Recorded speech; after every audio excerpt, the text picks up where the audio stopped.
mercenarit të Edi Rams dhe partisë së krimit, avokatit të Irenës me 5 mbiemra, drejtësia vonon, por nuk harron. Kush e don nga ju këte? Po.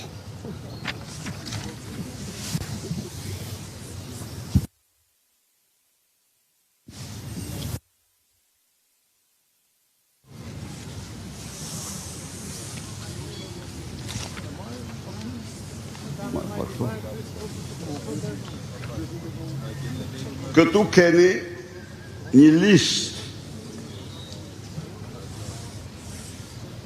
kërkesash të dërguar të firmosur nga Altin Troplini për të gjitha, për 16 institucione për të hetuar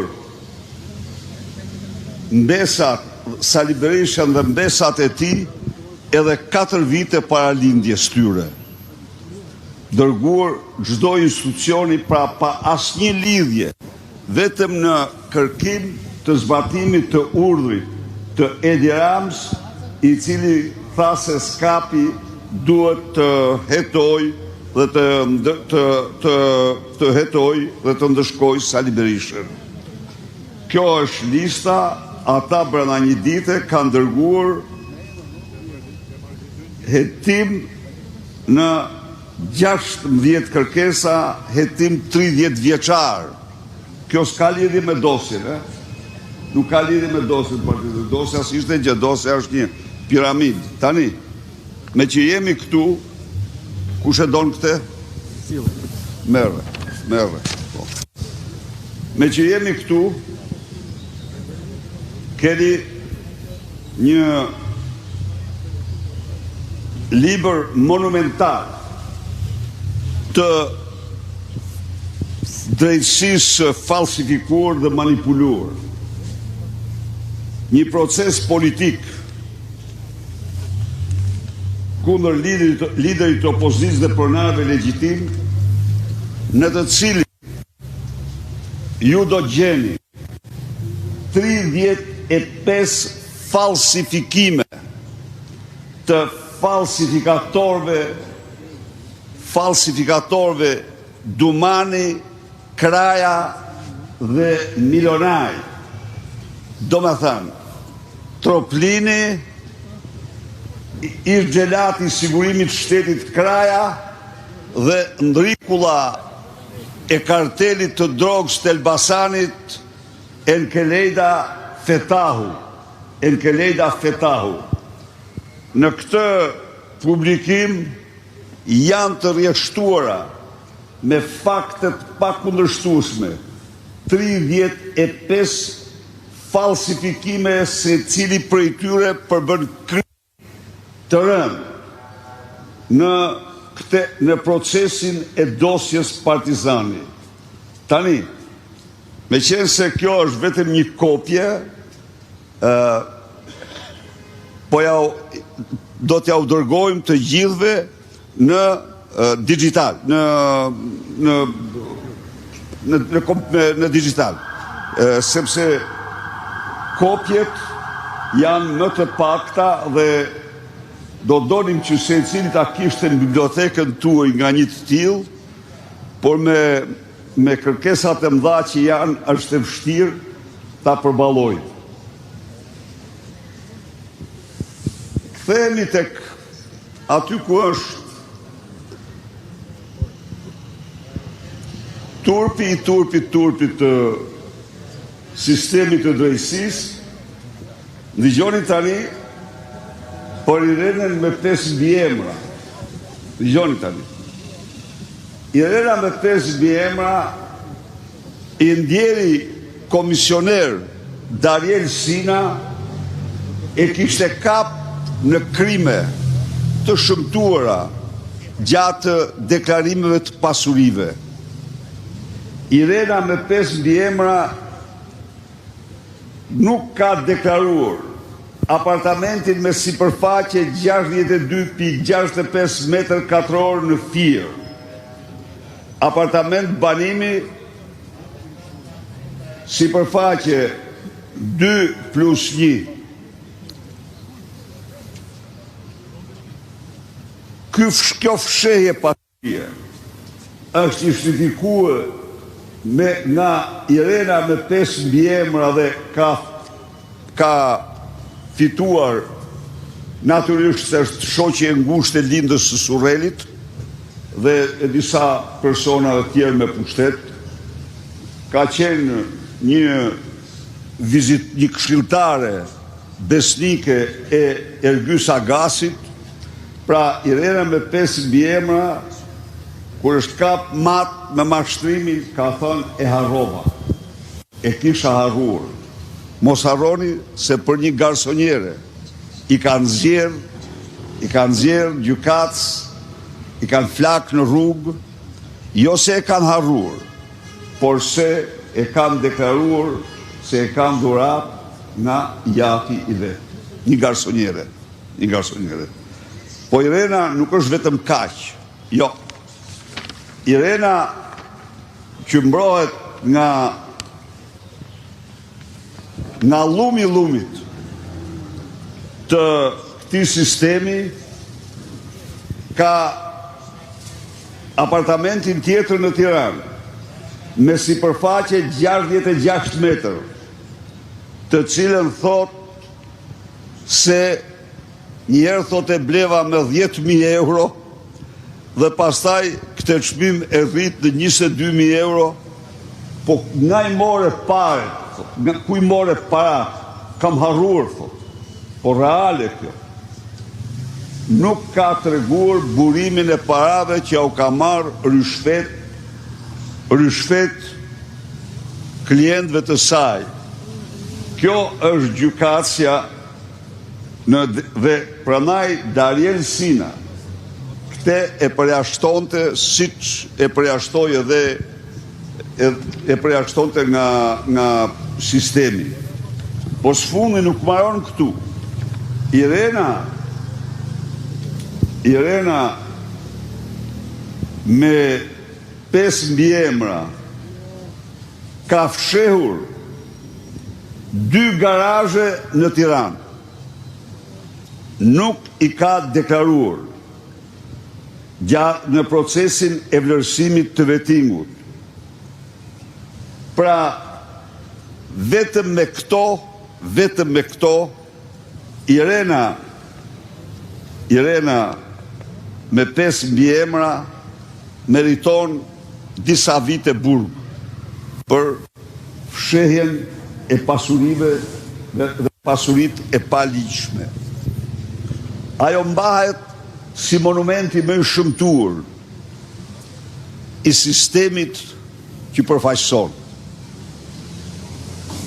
To kisha pyetje. Zoti Berisha, zoti Rama ditën e sotme ka deklaruar që do të paraqesin kërkesë në ndryshime ligjore sa i përket imunitetit të ministrave.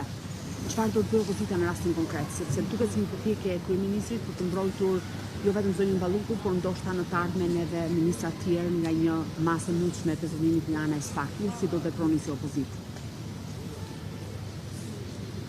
Ky është akti më i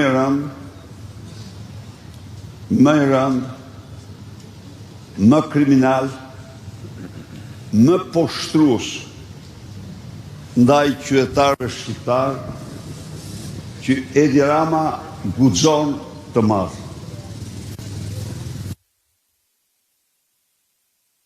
E botës, Edi Rama u thot shqiptarëve se personalisht ai dhe organizata e tij kriminale, ministrat, qëndrojnë mbi ligjin, qëndrojnë mbi çdo gjë tjetër në këtë vend dhe nuk mund të hetohen, do u vjedhin, ju kemi vjedhur, ju vjedhim dhe do u vjedhim. Ky është morali e vërteta e këtij amandamenti që ata paraqesin sot, dhe kjo është goditja më e rëndë që u bëjnë ata aspiratave të qytetarëve shqiptar. Kjo është goditja më e rëndë që i bëjnë ata shtetit ligjor, që i bëjnë është mbrojtja më e fuqishme ndaj sistemit të korrupsionit që kanë vendosur. Pra, pse? Sepse qytetarët duhet ta dinë. Pas anullimit me ligj të këtij funksioni të prokurorisë speciale,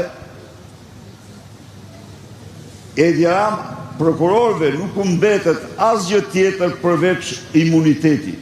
Po imuniteti nuk është në dorë të tyre, imuniteti është në dorë të Edi Ramës, dhe Edi Rama, për ata që bën ligjin mburoj, imunitetet nuk heq. Në këtë rast, unë e paralajmëroj atë se do paguaj çmimin më të shtrenjtë me këtë akt, dhe se po u fakton shqiptarëve dhe botës se çfarë hajduti i pa ftyrë është ky. Se si ky njeri i kap në flagrancë me afera të mëdha korruptive vetë bashkëpunë e shoqja e tij, anturazi i tij. Po, ne don të bëj ligjin që të vjedh sa të mundet dhe të mos mund ta pezulloj. Sqaroj edhe një herë, pezullimi është absolutisht një drejtë ligjore që ja u njeh ligji. Pezullimi e ka miratuar plotësisht pas ekspertizës që i ka bërë ligjit të procedurës penale të Republikës Kosovës, Komisioni Venecias. Komisioni Venecias është shprehur se pezullimi nuk bie ndeshas me parimet e kushtetutës dhe të pushteteve. Edi Rama kërkon me çdo kusht të mbrohet nga vjedhjet që ka bën dhe do të bëj me amandamentin që dërgoj sot në parlament. Ndaj dhe ja ku jemi në këmbë, ne një gjë do t'u them shqiptarëve, se me këtë akt ai i mbyll dyrë e integrimit të Shqipërisë në Bashkimin Evropian dhe hap edhe një herë krijon fushën më të madhe të mundshme për vjedhjen, plaçkitjen e tyre, varfërimin e mëtejshëm, të iskajshëm, dhe është në dorën e tyre të marrin fatin. Data 20 po vjen, është dita e qytetarëve kur ngritja paqësore e opozitare ka patur jehonën më të jashtëzakonshme dhe më dashamirëse në mbar botën. Ju besoj i keni ndjekur se çfarë paraqitje, në qoftë se rrjetet kryesore gjermane e kanë paraqitur me 10 minuta, rrjetet proqeveritare shqiptare pas protestës i kanë kushtuar 2-3 maksimumi 4 minuta protestë, janë përpjekur ta fshejnë, ta bëjnë. Por bota e pa dhe edhe dje rrjeti më i madh televiziv në botë, Foxi, kishte një kronik të zgjeruar për protestën vigane të opozitës shqiptare. Ama zoti Berisha, asnjë qeveri deri sot nuk është rrëzuar me protesta. Pra ju besoni vërtet që do ta rrëzoni Edi Ramën përmes protestave? Në fakt që të gjitha diktaturat, qofshin totalitare, qofshin autoritare, kanë rënë vetëm me protesta. Për shembull, regjimit komunist, pra nderohet. Jo vetëm ajo, po kanë rënë diktaturat në Bangladesh, në Nepal, në Sri Lanka dhe në një seri vendesh. Diktaturat nuk rrëzohen me votë, por rrëzohen vetëm me revoltë, në revoltën qytetare. Revoltat janë të dhunshme, të padhunshme, ne jemi të përcaktuar për kryengritje paqësore të bindur se do realizojnë fitoren. Ju e pat, më fal, një minutë. A e pat ju se si a e pat ju se si ja i nëzoren karton në Zilmini? A e pat? A e dini ju që kishte dërguar gjysmën e ekipit? Lexoni pak, ju lutem. Në qoftë se nuk ka heq nga portali dhe po e ka heq, më thoni mua t'ja u dërgoj, t'i them zyrë shtypit t'ja u dërgoj shkrimin e Baton Haxhis nga Myniu, ku thoshte këtu po pritet me pa durim lideri global për dhanë iderat e tij, për të marrë fjalimin e tij, por dikush pas këtij shkrimi ja fiku kandilin e Dirams dhe i tha se ti Myni nuk mund të shkelish. Pse e tek e merri vesh vet, sepse është kuptuar që është një hajdut i pa skrupull që kërkon të mbroj vjedhjet e tij, se sa për Lubin, edhe njerë ja u them shqiptarve, do t'i shkrinte plum në vesh në mesnat, ose vaj të djegur si në tragedinë e Macbethit, do hidhte vaj të djegur në vesh për ndjejat që ka. Po ai ka hallën e vet. Kjo është e vërteta. Thoni që zoti Rama nuk shkoi në Berlin, ama nga ana tjetër zoti Rama ka deklaruar ditën e djeshme që do udhtoj drejt Washingtonit. Në Washington është takimi i bordit të paqes ku Shqipëria është antare. Mos mendo ti se mund të imagjinoj Harami të zëvendësoj. Jo, kjo është, jo them unë. Nëse nuk bëjmë këtë pyetje, do të ishim jo korrekt. Media, unë them mirë që bëra pyetje, nuk them se bëra pyetje. Jam dakord po përgjigjet. Pra, në Washington shkon Shqipëria antare bordit. Tani është një lloj si thosh, pse shkoi në OKB? OKB-ja është organizatë ndërkombëtare. Edhe kjo është një organizatë e konceptuar në ngjashmëri me OKB-n. Dhe aty do shkoj, sepse përfaqëson, po kjo nuk do të thotë se bëhet më pak hajdut se shkon, përkundrazi. Shkon hajdut, kthehet hajdut. Dhe e pret populli opozitar. Kjo është e vërteta. Së shpejti në parlament pritet të mbri një projekt ligj për amnistin penale. Edhe pse majoranca socialiste i ka votat e nevojshme në parlament për ta miratuar, cili do të jetë qëndrimi i deputetëve të opozitës? Qëndrimi i deputetëve të opozitës është i qartë, absolutisht asnjë person i dënuar me korrupsion nuk mund të përfitojë përde nga amnistia penale. Asnjë punojës i kësaj administrate i dënuar për lidhje me krimin nuk mund të përfitojë. Këto janë. Përndryshe, amnistit për personat tjerë janë një rutinë e përvitshme që bëhet zakonisht prak vit të ri, po këta kush e di pse. Kjo është qëndrimi ynë. Ne nuk pranojmë të amnistohet asnjëri dënuar për korrupsion. Zoti Berisha, ju na prezantuat një libër ditën e sotme. Po është. Ndoshta Spaku, po dëgjoj pyetjen deri në fund. Ta shohim kam. Ndoshta Spaku ju thret edhe ju pyet për financimin. A jeni gatshëm të jepni shpjegime pra si është financuar botimi i këtij libri? Tani, mirë që e the, sa bukur po. Çfarë bëjnë këta tani? Dëgjoni. Tani thrasin njerëz dhe pyesin, ku e mori naftën Sali Berisha kur bënte foltoret? Në gjoni o qytetar se çfarë, po absolute kjo që u them, është pyetje reale. Ish gjelati i sigurimit të shtetit, se kjo ka lidhje me dosjen Partizani. Ish gjelati i sigurimit të shtetit, Arben Kraja dhe Altin Troplini, pra kanë futur në hetim naftën që ka përdorur Sali Berisha në deputet, që ka një kuptim kjo, për të bërë foltore. Dhe mund të them shumë raste tjera të cilët kanë thirrur Ledina Aljollin, të cilës në vitin 2023 e kanë pyetur se nga i more ti parat e slolapsave që bleve për fushat. E kuptoni apo jo? E kuptoni se që ti bëjnë ta? Është detyrë funksionale Spaku të hetoj pasurinë e zyrtarëve të lartë. Pse relativizohet kjo gjë? Sepse është detyrim edhe juaj të deklaroni të gjitha. Sepse ata kanë bërë një vetim 32 vjeçar, jam vetë një person. E thash dhe njerë, kanë kërkuar hetimin e mbesave të mia 4 vite pa lind ato, para se të lindin, se janë edhe të mençur, janë, por mos i thënë atë që meritojnë po.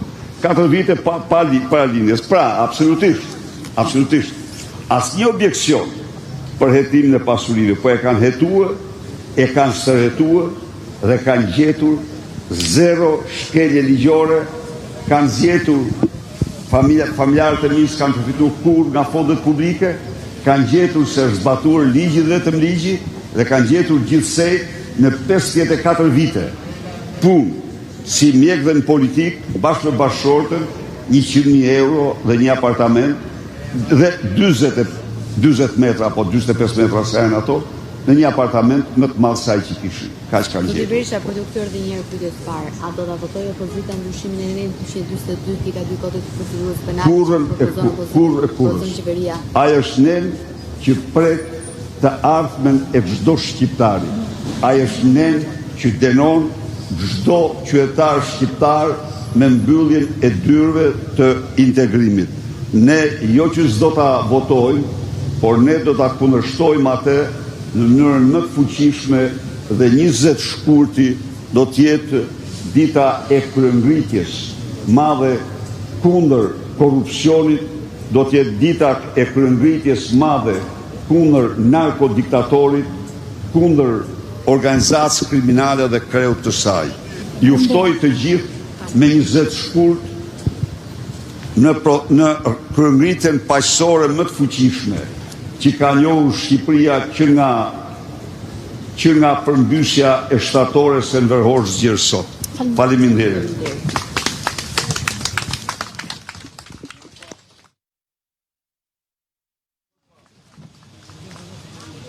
Sali Berisha në këtë dalje për mediat më njëherë pasi ka kryer të gjitha procedurat e detyrimit